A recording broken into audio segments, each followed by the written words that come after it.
What's going on, everybody? Stubbs here from Retro Handhelds. I am down here in Las Vegas, Nevada for CES 2025, and I just wanted to share my quick thoughts with you all about the Lenovo Legion Go S, which is an awesome new addition to the Legion Go lineup. This one packs a punch with an 8-inch LCD IPS display at 120 Hz refresh rate, 1920 by 1200, 16 by 10. This has a little bit smaller screen than the original Go at an 8-inch versus the 8.8 that we saw in the original Go.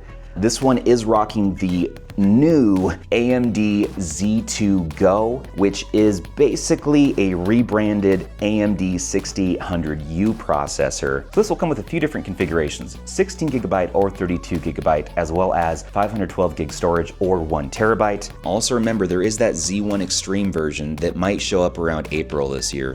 Battery on here is going to be a 55.5 watt-hour battery, which is going to be just a little bit bigger than the original Go, with a 65 watt rapid charge. Inside for audio, which is always one of my primary concerns, it's packing two 2-watt stereo speakers. For connectivity, we have Wi-Fi 6E and Bluetooth 5.3. Ports in here, we're looking at a micro SD card slot, 2 USB 4 ports, and one 3.5mm headphone jack. As far as those different configs go, we're looking at the Ryzen Z2 Go with 32 gigs of RAM and 1TB of storage, which does come with Windows, and you're gonna pay about $100 for that Windows tax. That's pre-orderable now on the Best Buy website for $730 USD. Next option is gonna be the Ryzen Z2 Go with 16 gigabytes of RAM and 1TB of storage, $599. We may not even see that in the States, but we'll see a little bit later this year. Last configuration is going to be that Z2 Go with 16 gigs of RAM, 512 gigabytes of storage, plus it comes with SteamOS. That is freaking awesome. For $500 USD, that one's coming in May of this year.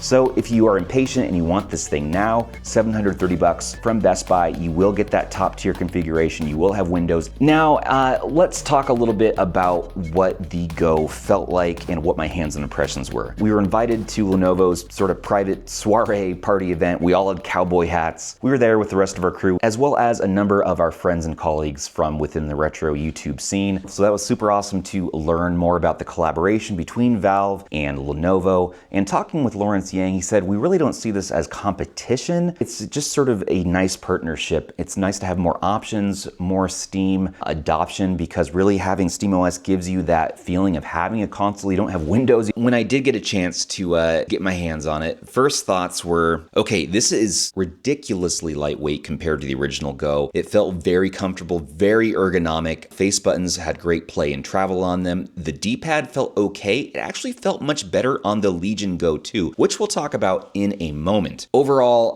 it felt solid in the hands. I thought the triggers felt great as well. L2 and R2 are manually adjustable, so you have two little manual adjustments on the back, so you can change the tension on there and the range of motion. As far as the battery goes, it was just a little bit bigger with that 55.5 watt-hour battery than the original Go at 49.2 watt-hours, so really very small difference there. But you may be disappointed there because it's not hitting that new standard, it seems, of 80 watt-hours from Asus and MSI. And for you speaker enthusiasts out there, you might be happy to learn that these speakers now are front firing. That's right, so we'll have two front firing speakers. And the joysticks are a Hall effect RGB, and they felt great to use. No grinding that I saw. Bezel also wasn't too bad on the S. Just very sleek. This is definitely design-wise just a jump up from the original Go, where they were trying to experiment and now they're really getting solidified. And you could feel the excitement in the room. It was a packed house. Everyone was very excited to be there and talk about this thing, play with this thing. It was nice and cool, but it was definitely keeping pace on all the games that they had on there. Now, this does have that IPS display, not OLED, but when I had them next to each other, I couldn't tell too much of a difference between the OLED on the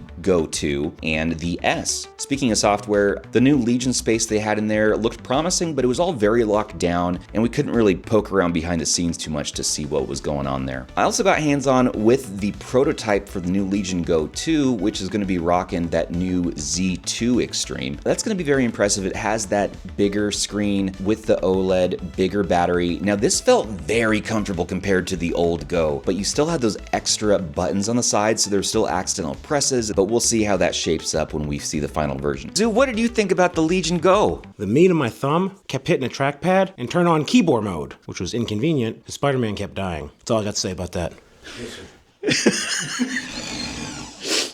Thank you, Zoo. The controllers are swappable between the Gen 1 Go and the Gen 2. The improvements on the Gen 2 are noticeable though. It is way more comfortable. You don't have those sharp edges anymore. So I was very happy with that and the weight balance, and it all felt very solid. You know, the original Go had a tendency on some of the units to wibble wobble a little bit. Now we should be seeing these in for review sometime soon, so do stay tuned for further coverage. We're hoping that the Legion Go S opens the door for more x86 handhelds to be released with SteamOS. Nevertheless, the Windows version is slated to arrive sometime this month, and the Best Buy release will be here February 14th, so check that out in the description below to pre-order. And stay tuned for the podcast for more thoughts and other things. Let me know in the comments below, what do you think about the new Lenovo Legion Go S? Is this one you want to pick up? Do you want to wait for one of the other configurations? Or do you just want to wait for Valve to go ahead and make their new Steam Deck 2? Well, until the next one, everybody, this has been Stubbs with RH. I want to thank you so much for watching. Don't forget to like, comment, and subscribe to stay in the know for all of your favorite retro handhelds. And once again, a special thanks to our channel members, patrons, and subs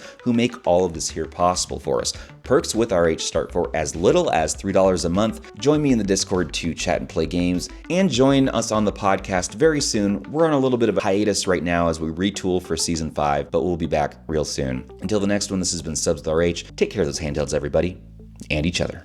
Bye. You came at the perfect time. That's what she said. Shut the fuck